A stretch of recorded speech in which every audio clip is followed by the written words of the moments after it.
गीता 18 के श्लोक नंबर 62 में भगवान स्वयं कह रहे हैं कि अर्जुन उस परमेश्वर की शरण में जा जिसकी कृपा से परम शांति व शाश्वत स्थान अर्थात सतलोक को प्राप्त होगा। वो परमेश्वर कौन है, कहाँ है, कैसा है, जानने के लिए कृपया अवश्य सुनिए जगत गुरु तत्वदर्शी संत रामपाल जी महाराज के अमृत वचन।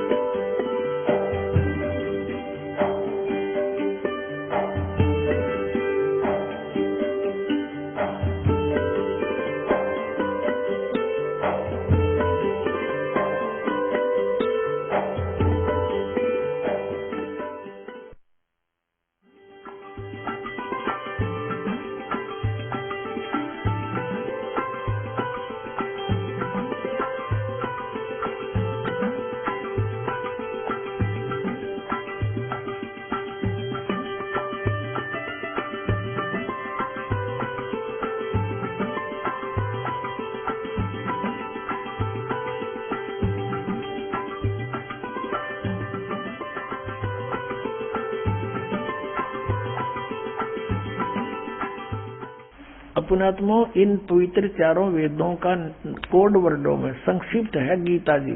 गीता जी के चौथे अध्याय में कहा कि तत्वदर्शी संतों की खोज करे, और वही इस यजुर्वेद में कर रखा है 40वें अध्याय के 10 से लेकर 13 तक। कर दिखाता हूँ थोड़ा सा। अब पुणात्मा, आप नए सिरे तो पढ़ाई पढ़नी पड़ेगी। ये ऐसे नहीं कि आए मना नाम दे दिया तुम जपन लाग जाओ, कोई बका दे, वहां कुछ नहीं है, तुम फिर 2 दिन में सुख हो जाएगा, फिर भाग जाओ, फिर वहीं काल के जाल में। ये ठीक नहीं। दास नहीं चाहता आपको फिर ऐसे बर्बाद होने दो। ये यजुर्वेद वही तत्वारी का अध्याय 40वां। यहां देखो 10वें श्लोक से, ये 10वां है 40वें अध्याय का। 40 में जाएगा 10वां। हे मनुष्यों, जैसे हम लोग, अब धीरा नाम का अर्थ है तत्वदर्शी संत। इसको किसी तरह डिफाइन कर लेंगे।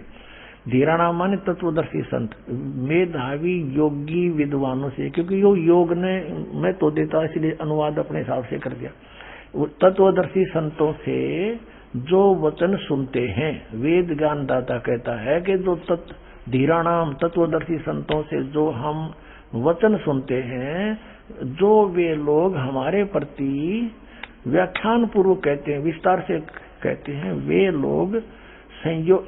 देखो संभवात, असंभवात माने उत्पन्न नहीं होना, असंभवात उत्पन्न नहीं होना, संभवात माने उत्पन्न होना। सीधा सार्थ हम भी कर लेंगे, इसे बालक छोड़िए। असंभवात माने उत्पन्न नहीं होना, और संभवात माने उत्पन्न होना कार्य से, और ही कार्य का फल, वाह क्या होता अनुवाद में, वाह शब्द क्या होता, कार्य का फल, कार्य वा फल, कोई बात है, वाह अर्थ नहीं होना चाहिए। आऊ माने कहते हैं उत्पन्न नहीं होने वाला कारण से अन्यत आहु कहते हैं। इस बात को तुम भी सुनो। अब ये इसका अर्थ है कि कोई तो कहता है भगवान असंभवात वो जन्म नहीं लेता, उत्पन्न नहीं होता। कोई कहता है वो संभवात माँ का जन्म लेकर उत्पन्न होता है। कहता है ये संशय भी धीराणाम संत जो बताते हैं उन तक सुनो। धीराणाम तत्वदर्शी संत जो वचन सुनाते हैं उनसे सुनो, वो बताओगे सही। कोई तो कहता भगवान जन्म नहीं लेता, कोई कहता है वो ना श्री कृष्ण रामचंद्र जी की तरह माँ का जन्म लेकर आता है, कोई कहता वो निराकार है कभी जन्म नहीं लेता। कहता ये संशय का समाधान भी तत्वदर्शी संत बताओगे, उनसे सुनो। इससे सिद्ध हो गया कि वेद ज्ञानदाता भी इनकम्प्लीट नॉलेज रखता है, इन वेदों में भी कंप्लीट नॉलेज नहीं है, पूरा आध्यात्मिक ज्ञान नहीं है। इससे सिद्ध है कि कोई इससे हटकर ज्ञान है। और जैसे कुरान शरीफ का ज्ञानदाता हजरत मोहम्मद को सूरत फुरकानी 25 मंत्र 52 से 59 में कहता है, हे पैगंबर, ये काफिर लोग हैं, ये मेरी बात पर विश्वास नहीं करते जो ज्ञान मैं तुझे दे रहा हूं। ये कबीर नामक अल्लाह जो है ये सुप्रीम पावर है, और ये काफिर जो है अन्य देवताओं को पूजते हैं, यानी उसी मजहब, दूसरे जिस मजहब में हजरत मोहम्मद का जन्म था उससे हटकर फिर उसने ज्ञान देना चाहा तो विरोध हो गया था। तो उसका, जिसको कुरान शरीफ का ज्ञान दाता जो है उसको पूरा मुसलमान धर्म अपना अल्लाह मानता है, फाइनल गॉड, कंप्लीट गॉड। और वो क्या वचन बोल रहा है कुरान शरीफ सूरत फुरकानी 25 में आयत नंबर 52 से लेकर 59 में कहता है, हजरत मोहम्मद मैं जो तुझे कुरान शरीफ की दलील के माध्यम से बता रहा हूँ इन पर विश्वास करना, मेरे वचनों को, इन काफिरों की ना मानना। तू ये नो कहेंगे कबीर अल्लाह नहीं है और भगवान कोई नहीं है, तो उस कबीर अल्लाह पर विश्वास कर और मेरी बातों पर, इनके साथ जिहाद कर, संघर्ष कर, लठ ना बजा। लठ नहीं बजाने के लिए कहा, अकेला उस समय हजरत मोहम्मद किसके साथ युद्ध कर सकता था? जिहाद का अर्थ झगड़ा करना नहीं, यानी संघर्ष कर। वो तेरी नहीं मानते तो उनकी मत मान। ये कबीर अल्लाह है, और ये कबीर अल्लाह वही है जिसने 6 जन्म सृष्टि रची, 7वां दिन तख्त पर जा बैठा। ये पाप नाश करने वाला है, ये सबका साथी है, सबके दुख दूर करने वाला है। और इसकी खबर किसी बाखबर से पूछो, बाखबर माने तत्वदर्शी संत से पूछो। इससे क्या कंसेप्ट क्लियर हो गया कि कुरान शरीफ का ज्ञान दाता भी इनकम्प्लीट स्पिरिचुअल नॉलेज रखता है, कंप्लीट नहीं है। वो किसी और अल्लाह की तरफ संकेत करता है, तो मुसलमानों का जो अल्लाह है वो भी कंप्लीट नहीं है।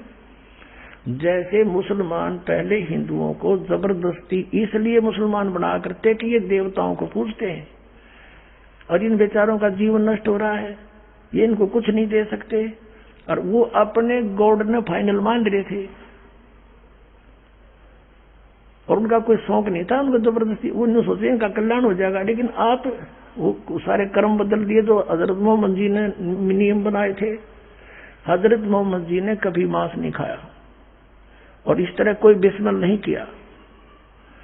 कहते नबी मोहम्मद नमस्कार है, राम रसूल का आया। ये सच्चिदानंद घन ब्रह्म की वाणी में है कि इसे महापुरुष तो आदरणीय है, नमस्कार है उनको। नबी मोहम्मद नमस्कार है, राम रसूल का आया, भगवान का वो पैगंबर कहलाया। और 1,80,000 को सौगंध जी नहीं कर चलाया। हजरत मोहम्मद जी के सीधे 1,80,000 अनुयायी बने थे, वो पूरे मर्यादा में रहते थे, उन्होंने कोई मांस नहीं खाया, ब्याज तक लेना भी मना कर दिया गया था। कहते हैं अरस कुरस पर अल तकत है, खालिक बिन नहीं खाली, वह पैगंबर पाक पुरुष थे साहिब के अब्दाली। परमात्मा की नजरों से कोई जीव नहीं बचा है। अरस कुरस पर अल तकत है, अरस के कुरस पर यानी आसमान के अंतिम छोर पर सतपुरुष रहता है। और खालिक बिन नहीं खाली, उस खालिक के बिना, उस सृष्टि के रचनहार के नजरों से कुछ भी बचा नहीं है। और वो पैगंबर पाक पुरुष थे साहिब के अब्दाली, वो तो पुण्यात्मा थी जिनकी आड़ में तुम आज मांस मिट्टी खाने लग गए हो। वो तो पवित्र आत्मा थी, उस परमात्मा के अब्दाली माने कृपा पात्र थे। अब जैसे पवित्र सिख धर्म में, ये तभी 500 550 वर्ष पुराना है, इनके किसी भी महापुरुष ने उस ग्रंथ साहिब में कहीं ये नहीं लिखा तो मांस खा लो। और इस सिख धर्म में देख लो, इन मुसलमानों को भी माफ कर दिया मांस खाने में। ये कोई आड़ नहीं रही, बताओ। और कुछ दिनों में लिखने लग जाएंगे साडे गुरु भी खांदे सी, फिर तुम जब गुरु जी नहीं खांदे सी तुम क्यों खांदे हो? अपने आत्मा। और मुसलमान धर्म तो 1400-1300 वर्ष पुराना हो गया, इसमें तो यह बिजली गिरनी है थी। अब हिंदू धर्म के लोग मुसलमानों को बुरा नहीं मानना करते, ये मांस खाते हैं, इसलिए इनसे हेट करते थे। अरे मुसलमान आज हिंदू मुसलमानों को फेल कर चुके हैं। अब ये भक्त गए थे हमारे साथ सेवक नेपाल देश में, और नेपाल देश पूरा राष्ट्र हिंदू राष्ट्र है। अन्यों कहते कि वो हमारा चाय पीना गंवारा हो गया वहां पर, हम चाय भी नो देख कर पिए कोई मांस वाला, तो चाय भी पीने के लिए अंडे मांस नो लटके रहते हैं वहां पर, सभी मांसाहारी हो गए वहां हिंदू। तो भाई ये बिना ज्ञान के, अज्ञानता के कारण हम इतने गिर गए सतर हमारा। तो कहने का दास का तात्पर्य है कि वेद ज्ञान में जो आपने समझा कि वो परमात्मा जो वेद ज्ञान देने वाला अल्लाह खुदा गॉड राम है ब्रह्म है, वो कहता है वो परमात्मा तो प्रोक्ष है, वो तो छुपा हुआ है, ऊपर है, सतलोक में रहता है। और वही कुरान शरीफ का ज्ञान दाता कह रहा धर्मोमंद को कि वो परमात्मा जिसने 6 दिन में सृष्टि रची 7वें दिन तख्त पर जा बैठा, उसकी खबर किसी बाखबर से पूछ लो, मैं नहीं जानता। इति सिद्धम। फिर इन मुसलमानों का ज्ञान भी इनकम्प्लीट है। तो कहने का भाव ये है कि अभी तक जो भी हम कर रहे थे उद्देश्य यही था कि हम ठीक कर रहे हैं। कोई कहे हमारा राम बड़ा है, कोई कहे खुदाई रे, कोई कहे ईसा मसीह बड़ा है, कोई कहे हमारा राम बड़ा है, कोई कहे खुदाई रे, कोई कहे ईसा मसीह बड़ा है, ये बाटा रहे लगाई रे। किन्हों क्या करते, कोई तो कहा हमारा राम बड़ा, कोई तो कहना हमारा खुदा बड़ा, दूसरे कहते ईसा मसीह बड़ा। कहते ये तो बांटे बैठे भगवान को, और जो भगवान बड़ा उसका पता नहीं लगा अभी तक।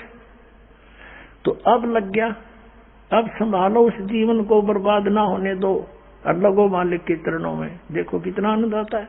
तो ये कंसेप्ट क्लियर हो गया कि वेद ज्ञान दाता कहता है कि वो उस पूर्ण परमात्मा की जानकारी तत्वदर्शी संत बताओगे, और वही कुरान शरीफ में है कि उस पूर्ण परमात्मा जो कबीर नामक अल्लाह है, जो जिसको ये बड़ा भगवान कहते हैं, उस बड़े भगवान की खबर कोई बाखबर बताओगा। तो फिर कुरान शरीफ में है नहीं वो ज्ञान, तो वेदों में भी नहीं है, गीता जी में भी नहीं है। चौथे अध्याय के 34वें श्लोक में कहा है कि जो ज्ञान परमात्मा ने, चौथे अध्याय के 32वें श्लोक में गीता जी में, और 34 में कहा है कि जो ज्ञान परमात्मा ने स्वयं आकर अपने मुख से बोला है।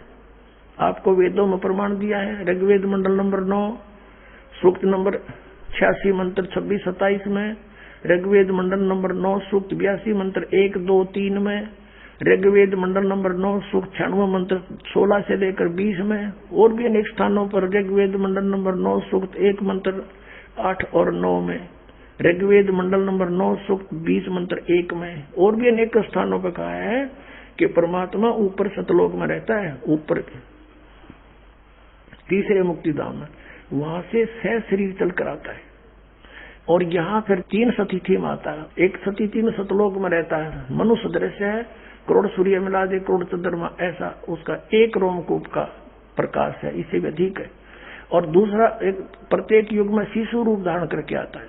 और उसमें यह भी प्रमाण दिया 8वें ऋग्वेद मंडल नंबर 9 सूक्त नंबर 1 मंत्र 9 में कि जब वो शिशु रूप धारण करके परमात्मा आता है, वो कुंवारी गाय से दूध, उसके दूध की परवरिश होती है, कुंवारी गाय दूध देती है। तो ये लीला कबीर परमेश्वर जब आए थे बालक रूप धार के, उस समय 25 दिन के हो गए थे, उन्होंने कोई जलपान नहीं किया। मुंह बोली माता चिंतित हो गई थी, तब शिवलोक से आए थे, शिवपुरी परमात्मा की प्रेरणा से एक साधु रूप बनाकर। और फिर कबीर साहब ने उसको कहा था कि आप ऐसे ऐसे कहो इनको।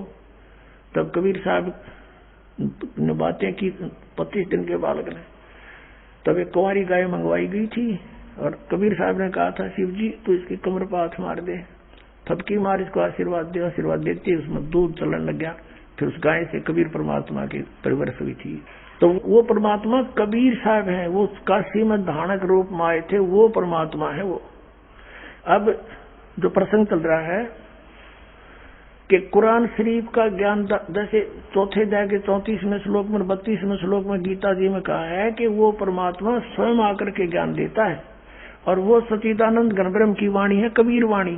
उस वाणी को तत्वदर्शी संत जानते हैं, उन तत्वदर्शी संतों से पूछो।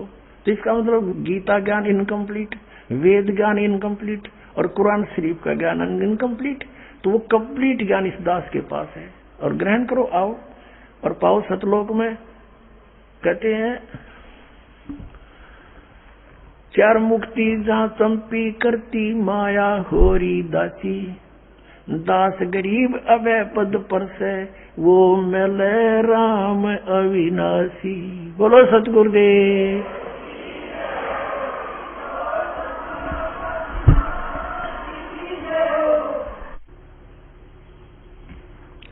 परम पिता परमात्मा पूर्ण ब्रह्म सर्व सृष्टि रचनहार कबीर साहिब जी, कबीर परमेश्वर जी, ये हम सभी आत्माओं के पिता हैं, जनक हैं, ये कुल के मालिक हैं। जिस लोक में हम रह रहे हैं ये काल का लोक है, और इस काल के लोक में कोई प्राणी सुखी नहीं है। पुण्यात्माओं, हमें उस स्थान का पता नहीं लगा, और परमात्मा ने जिसमें आकर ये ज्ञान दिया तो हमारा विश्वास हुआ नहीं। क्यों नहीं हुआ? क्योंकि हमने अज्ञान गणा सुन रखा था। जिन सदग्रंथों को हम उत्तम ज्ञान युक्त मानते थे वो हमारी पहुंच से बाहर थे, क्योंकि शिक्षा का अधिकार केवल एक ब्राह्मण वर्ण को था और अन्य को अपना अलग से कार्य विभाजित कर दिया गया था। वैश्य को अपना, क्षत्रिय को अपना, शूद्र को अपना, और ब्राह्मण को केवल शिक्षा ग्रहण करना, सदग्रंथों को पढ़ना, उसको समझना, फिर अन्य जनता को उपदेश करना, समझाना, उनको दीक्षा देना, और उससे प्राप्त पूजा से अपना निर्वाह करना। और पूजा को किसी उस कथन को, सत्संग को इनकम का इशू बनाना नहीं था, प्रारंभ कुछ और ही तरह से हुआ था। तो जिन्होंने विद्या को ग्रहण किया, संस्कृत भाषा पढ़ा,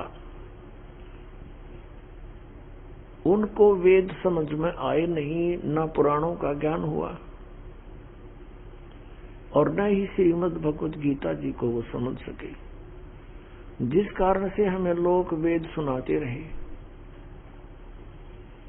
दंत कथा सुनाते रहे, जिसके आधार से हमने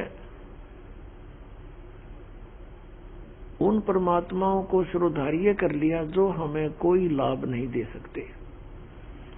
लाभ का तात्पर्य ये है कि जैसे हमारे कोई प्रारब्ध कर्म में, अपने जीवन के सफर में कोई भयंकर कष्ट आना हो, तो जिन भगवानों को हम पूजा करते थे, जैसे रजगुण ब्रह्मा जी, सतगुण विष्णु जी, तमगुण शिव जी, विशेषकर पवित्र हिंदू धर्म अब कलयुग में तो विशेषकर इन्हीं पर आधारित हो चुका था। फिर कोई ज्यादा ही चतुरता दिखाते थे, वो कहते थे हम ब्रह्म पूजा करते हैं। वो ब्रह्म को कंप्लीट गॉड मानते थे, पूर्ण परमात्मा। अब उनकी जो साधना थी, तीनों गुणों की पूजा और ब्रह्म तक की पूजा, ये भी हमें पूर्ण मोक्षदायक नहीं थी, और हमारे प्रारब्ध में लिखे हुए संस्कारों को ये कुछ भी परिवर्तन नहीं कर सके थे। आपके जीवन में कोई कष्ट है तो ना ब्रह्म उस कष्ट का निवारण कर सकता, ना श्री ब्रह्मा, श्री विष्णु, श्री शिव जी, न दुर्गा जी, और न गणेश जी, यानी अन्य देवता तो बात ही खत्म है। इस प्रकार हम जो साधनाएं करते थे वो हमें मोक्षदायक नहीं थी। जैसा हम कर्म करते थे वैसा ही फल मिलता रहता था।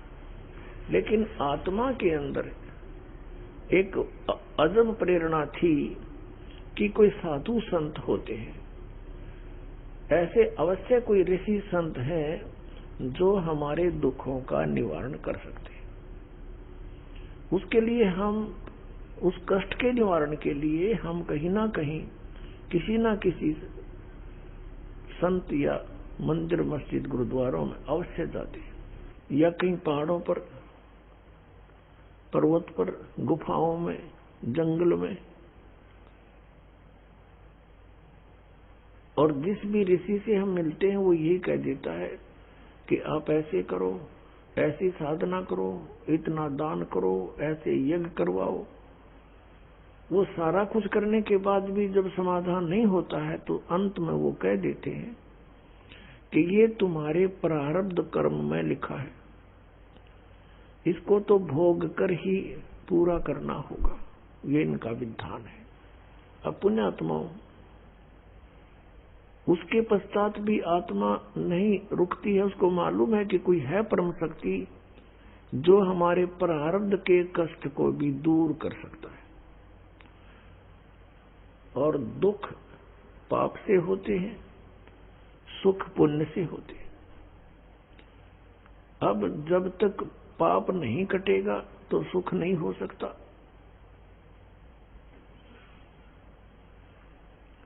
जैसे किसी के पैर में कांटा लगा हो और वो कांटा टूट गया हो, अंदर गहरा चला गया हो, ऊपर से दिखाई भी नहीं देता कि पीड़ा है किस कारण से,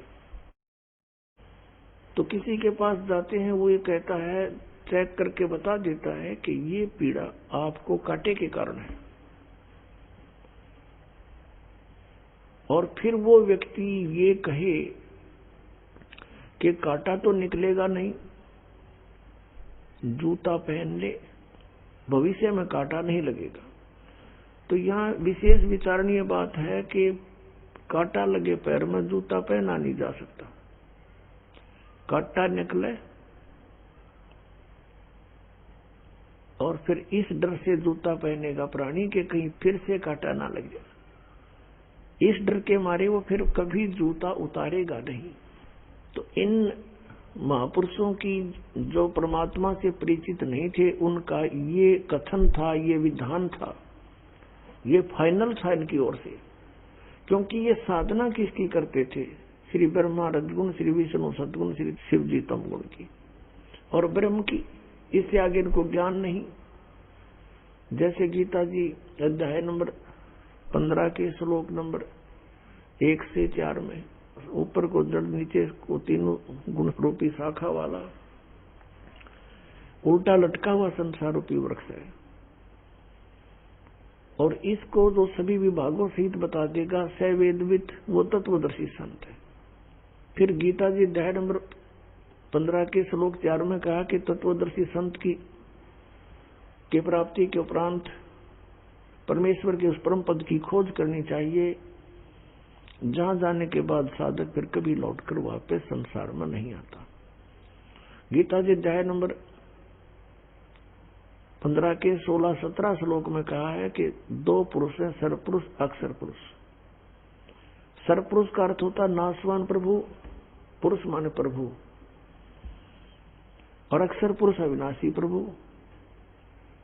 अब यहां इसको अक्षर पुरुष भी कहा है, फिर साथ में ये भी कहा है कि इन दोनों के लोकों में सरपुरुष और अक्षर पुरुष के और इनके, ये सभी प्राणी नाशवान हैं, इनके स्थूल शरीर नाशवान है, आत्मा किसी की नहीं मरती।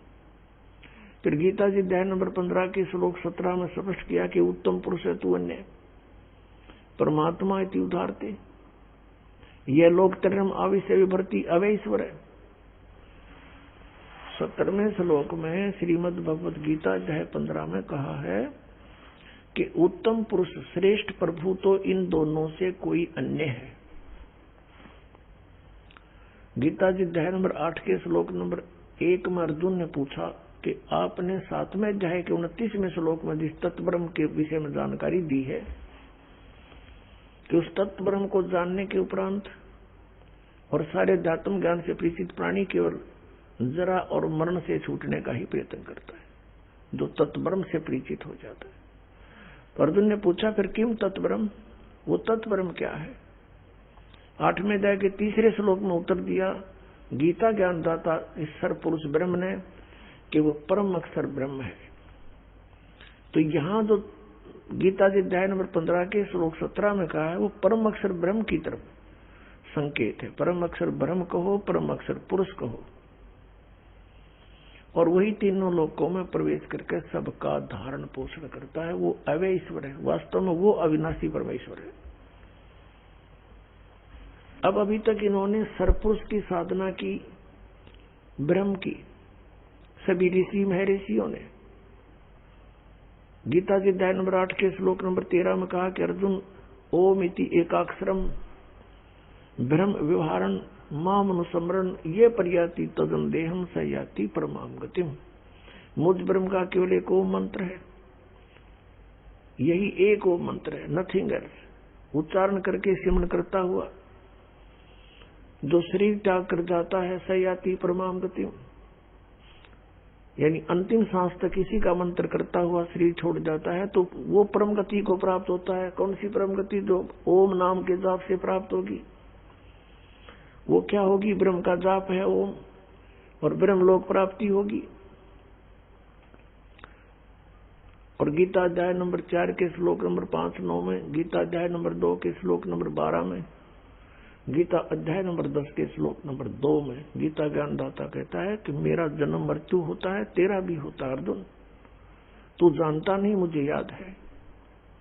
और मेरी उत्पत्ति को ये देवता भी नहीं जानते। 10वें अध्याय के दूसरे श्लोक में। इसे अध्याय की जन्म तो होता है इनका, मृत्यु भी होती है, स्वीकार रहा है। इसलिए 7वें अध्याय के 18वें श्लोक में कहा कि ये ज्ञानी आत्मा है तो उदार है, नेक आत्मा है, लेकिन ये मेरे वाली अनुत्तम घटिया गति में स्थित है। ओम नाम से प्राप्त होने वाली जो गति ब्रह्मलोक है, उस तक ही पहुंचते हैं। ब्रह्मलोक में गए हुए प्राणी भी वापस आते हैं। इसलिए 15वें अध्याय के 4थे श्लोक में कहा है कि उसके पश्चात तत्वदर्शी संत मिलने के पश्चात परमेश्वर के उस परम पद की खोज करनी चाहिए, जहां जाने के बाद साधक फिर लौटकर संसार में नहीं आते। और जिस परमेश्वर ने सब ब्रह्मांडों की रचना की है, गीता ज्ञानदाता कहते हैं मैं भी उसी की शरण हूं और उसी की पूजा करो और की नहीं। 18वें अध्याय के 62वें श्लोक में कहा कि अर्जुन, तू सर्वभाव से उस परमेश्वर की शरण में जा, उसकी कृपा से तू परम शांति को और सनातन परम धाम को प्राप्त होगा। पुण्यात्माओं, इससे ये सिद्ध हो गया कि गीता ज्ञानदाता की साधना, ब्रह्म की साधना भी अच्छी नहीं, अनुत्तम है। और तीनों गुण, रजगुण ब्रह्मा, सतगुण विष्णु, उत्तम गुण शिव जी की साधना को गीता ज्ञानदाता ने 7वें अध्याय के 12 से लेकर 15 में रिजेक्ट कर दिया है कि तीनों गुणों की जो साधना करता है वो यूजलेस है। रजगुण ब्रह्मा, सतगुण विष्णु, उत्तम गुण शिव जी की। गीता जी अध्याय नंबर 7 के श्लोक नंबर 19 में कहा है। 18 में तो अपनी साधना को अनुत्तम बता दिया, और 19वें श्लोक में कहा कि बहुनाम जन्मानाम अंते ज्ञानवान माम प्रपद्ये। गीता ज्ञानदाता कहता है कि बहुत बहुत जन्म के अंत के जन्म में कोई ज्ञानी आत्मा मेरी भक्ति करता है, ब्रह्म तक साधना तक उसकी बुद्धि पहुंचती है, नहीं तो अन्य देवताओं में ही वो लगा रहता है, आन उपासना ही करता है। फिर अगले श्लोक के दूसरे भाग में कहा है कि वासुदेव सर्वमिति स महात्मा सुदुर्लभ है। ये बताने वाला महात्मा बहुत ही दुर्लभ है। ये बताने वाला कि वासुदेव सर्वमिति, वासुदेव का अर्थ है जो समर्थ परमात्मा, सबके ऊपर जिसकी सत्ता है, ओवरऑल कंट्रोलर यानी कुल का मालिक, परम अक्षर ब्रह्म कि ये बताने वाला कि वो परम अक्षर ब्रह्म सर्वम है, सब कुछ है, तीनों लोकों में प्रवेश करके सबका धारण पोषण करने वाला, और वास्तव में अविनाशी परमात्मा वही है। और पाप नाशक, पूजा के योग्य उसके अतिरिक्त कोई नहीं है, ये बताने वाला महात्मा सुदुर्लभ, मुश्किल से मिलेगा। तो पुण्यात्माओं, जब तक वो संत नहीं मिले, तत्वदर्शी संत नहीं मिले, तो परमात्मा को सही ढंग से कोई डिफाइन नहीं कर पाता, परिभाषित नहीं कर पाता। जिस कारण से जिन्होंने ब्रह्म तक की भी साधना की और इस पर ब्रह्म यानी अक्षर पुरुष की भी साधना की, उनके भी पाप नाश नहीं हुए।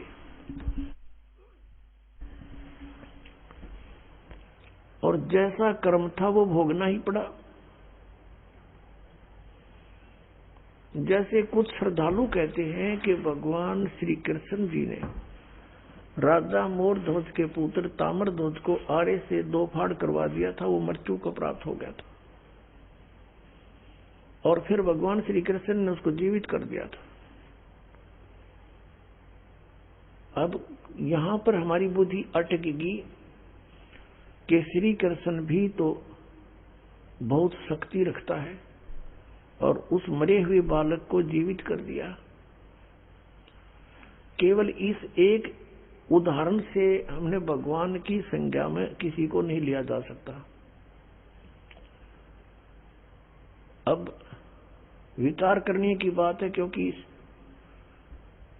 धर्मदास जी ने परमात्मा से यही प्रश्न किया था, कबीर भगवान से, कबीर परमेश्वर जी से, परम अक्षर ब्रह्म से, कि भगवान आप कह रहे हो कि इन भगवानों की पूजा का कोई लाभ नहीं, तो ऐसे मोर ध्वज के पुत्र ताम्र ध्वज को भगवान श्री कृष्ण जी ने जीवित कर दिया, विष्णु जी ने। तो परमात्मा ने कहा कि वही श्री कृष्ण जी अपने सगे भांजे अभिमन्यु को जीवित नहीं कर सका, जो उसकी बहन का पुत्र था, सुभद्रा का पुत्र था, अर्जुन का पुत्र था। सुभद्रा अर्जुन से विवाही थी।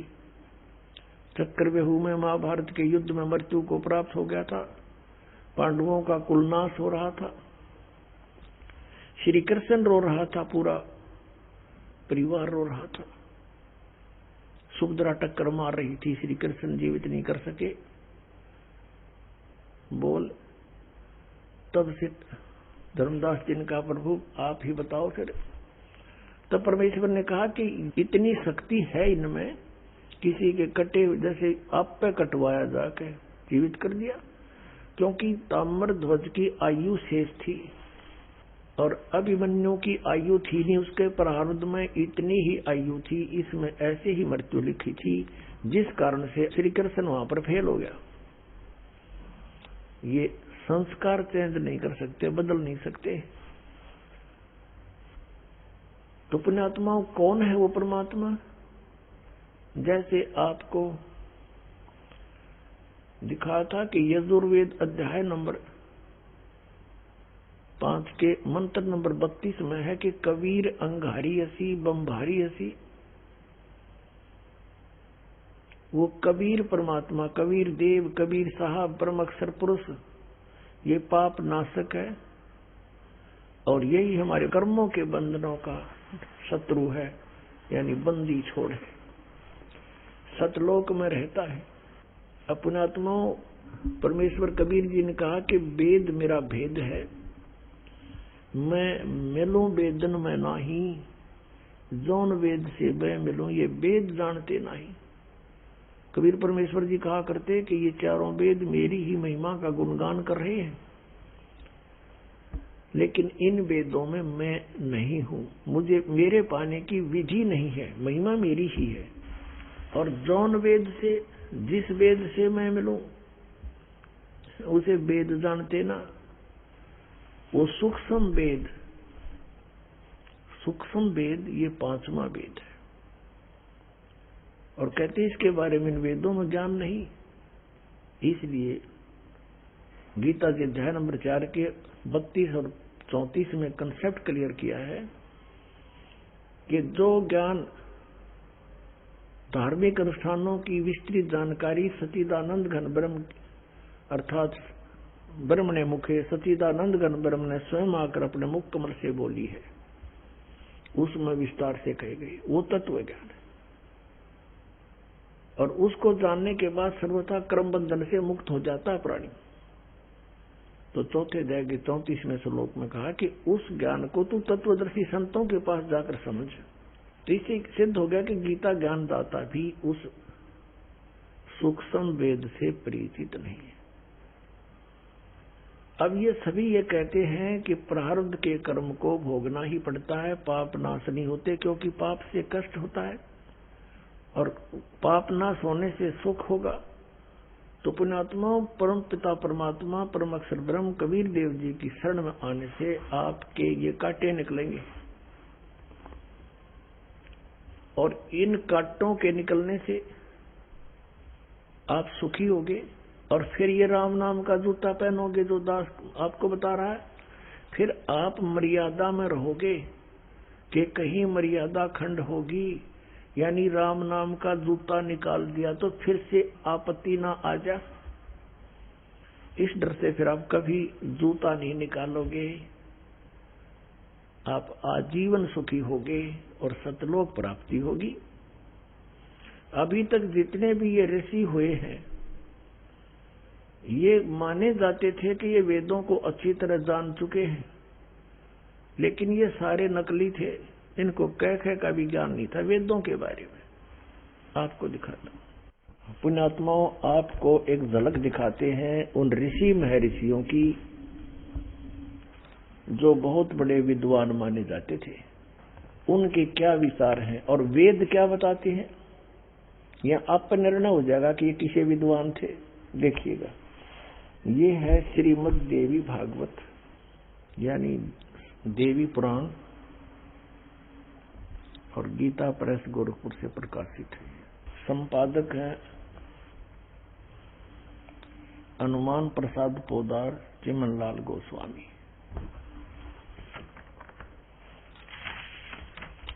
प्रकाशक एवं मुद्रक हैं गीता प्रेस गोरखपुर, गोविंद भवन कार्यालय कोलकाता का संस्थान। इसके 283 पृष्ठ पे 5वें सकंद में 282 पृष्ठ से शुरू करेंगे हम। व्यास जी ये इसका लेखक है सभी पुराणों, वेदों और गीता का। व्यास जी कहते हैं, देवराज इंद्र की बात सुनकर बृहस्पति जी उनसे कहने लगे,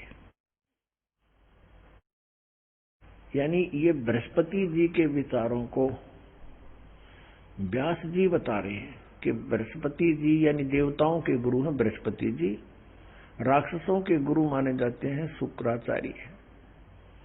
अब यहाँ बृहस्पति जी उनसे कहने लगे कि इसको इंद्र से, यहाँ देखिएगा, प्रारब्ध कर्मों का अभाव बिना भोगे नहीं हो सकता, यह स्पष्ट है। आर्य, संपूर्ण देवता तुम्हारे सहायक हैं, तुम स्वयं भी बुद्धिमान हो, फिर भी जो होनी है वह होकर ही रहेगी, तुम उसे टाल नहीं सकते।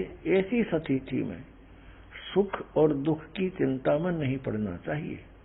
महाभाग, सुख और दुख ये दोनों कर्मशः है पुण्य एवं पाप के अक्षय के सूचक है।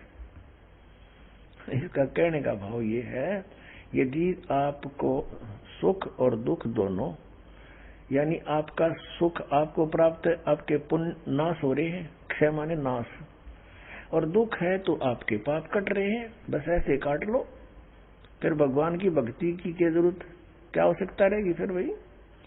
अतएव विद्वान पुरुषों को चाहिए कि सुख के अभाव में भी सर्वथा आनंद का ही अनुभव करें। अतएव महाराज इस अवसर पर सुयोग्य मंत्रियों से परामर्श लेकर विधि पूर्वक यत्न करने में कटिबद्ध हो जाओ। यत्न करने पर भी जो होनहार होगा वो तो सामने आएगा ही। पुण्यात्मा, सौभाग्य आपका कि आपको शिक्षा प्राप्त है, उससे और अच्छा सौभाग्य कि परमात्मा ने इस जीव को या टेक्निक दे दी। जीव के स्तर की खोज नहीं है ये, प्रोजेक्टर बनाना, टेलीविजन बनाना, इंटरनेट बनाना, कंप्यूटर बनाना, ये पहले यही थे ये मनुष्य। ये हवाई जहाज बना दी। पहले आपने इतिहास देख लो, राज्य महाराजा का भगवान कृष्ण नरतई का, उनका के था वाहन, एक रथ होता था और उसमें 6 खच्चर जोड़ के घसीटे अंडा करते, कितना को काट दे जाते, क्यों सड़क पड़क उसके में थी ना, इसलिए घने जोड़ने पड़े थे घोड़े कि कितना को काट लेते इसने निकाल ले जाएंगे। तो ये इस